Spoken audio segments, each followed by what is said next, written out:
Hey everyone, it's Caleb sitting inside of a GMC Sierra. Now this is a 1500, but I'm going to be showing you how to return your screen back to factory settings, whether you're selling it, trading it in, or it's just not working for you and you need to do a hard reset, or you're trying to change some settings.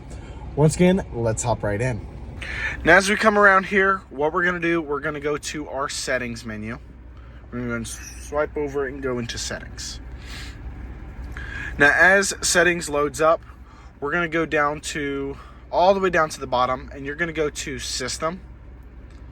And then once you're in system, you're going to go to reset options. Now, there's going to be a couple options here. You have reset vehicle settings, app preferences, and restart in safe mode.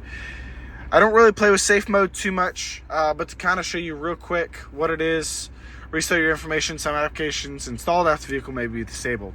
But difference within safe mode. But you can reset vehicle settings, clicking reset, and then you have it reload, and then now it's reset, and then you have app preferences, so go ahead and reset that as well.